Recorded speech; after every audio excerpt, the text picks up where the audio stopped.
What's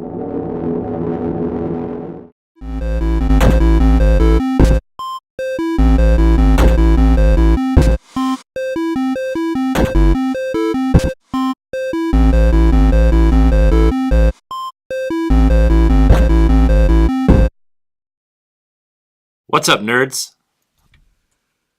Welcome to Secrets of the Stache. I did that because what's up, nerds is going to be right here.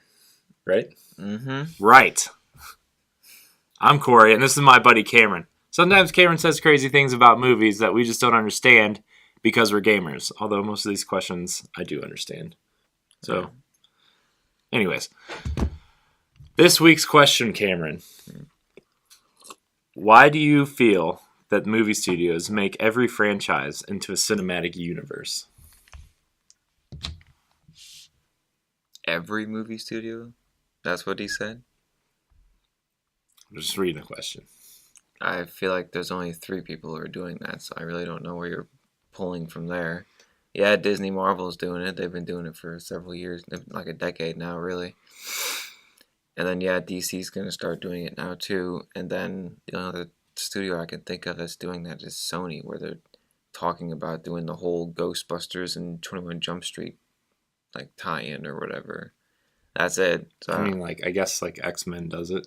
Yeah, X-Men, but I mean it's not like they're tying in X-Men with Fantastic Four like they were going to do. It's just X-Men with other X-Men characters. So that's why I really don't see that as like a tie-in, I guess.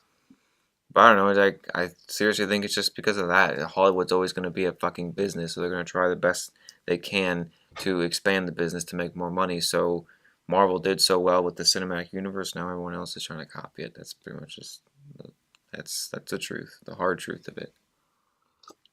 I love movies, but sometimes the movie business can be shitty. Do you think Star Wars is starting to do this too with their expanded anthology movie stuff? It seems pretty clear that's what they're trying to do. With Rogue One and the Han Solo the young Han Solo movie, and which we don't need. We already have a young Han Solo movie. It's called A New Hope. Yeah. Heard it right here. Keep the mystery there. There's no need to open it back up. Plus, there's a whole comic book series about Han Solo. If you really want to know more about Han Solo, go read that. Apparently, he got married at one point. That was weird. The Princess Leia? No. He had a wife. There's this whole thing in the comic books. Spoilers. Sorry. But I don't think anybody really cares about the Star Wars comics. That's not true. I bet a lot of people like them. I've read a few. They're pretty interesting. They really, since there's so much to the Star Wars universe, they could totally just pick one planet in the Star Wars universe and make a whole comic book series about it, honestly. I think I'm most interested in how C-3PO got his red arm. I didn't recognize him when he came on screen because he had a red arm. Mm-hmm. He was really afraid of that, so he made it very clear that he was still C-3PO.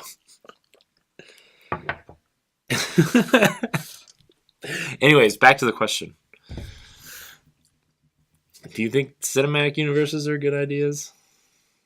I think if they're done right, I mean, I really, I think I've said this before on the show for sure, but I really hate having to compare to Marvel all the time because yes, they are the first ones who have done it, but it's like, if Marvel did it right, which they kind of have in the beginning, well, they did in the beginning, and now it's kind of it's becoming a little bit of a mess as the days go on, but, I mean, if it proves to work, why not try it out?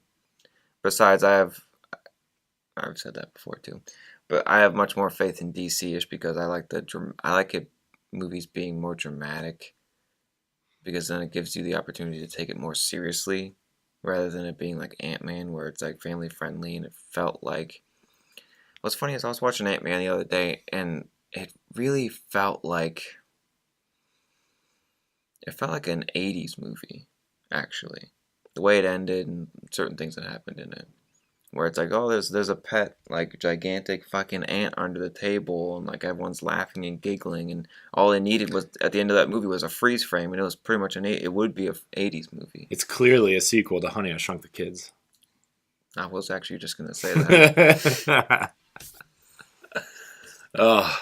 But yeah, I've always been on the side for more dramatic stuff, and I'll always say that thing that David Fincher said, there's a difference between movies and films, and I think the Warner Brothers DC part of it. They make films. Marvel makes movies, and they make a film every now and then.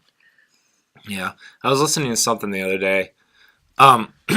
It was a kind of like a Deadpool spoiler cast thing, but they got into the Marvel Cinematic Universe, and they were talking about how they couldn't really take those movies seriously because, like, they, like, Deadpool is kind of what it is. You know what it is going in. It's a revenge story and a love story, and they stick to that. There's no like really subplot that you have to stick to, and like. Yeah.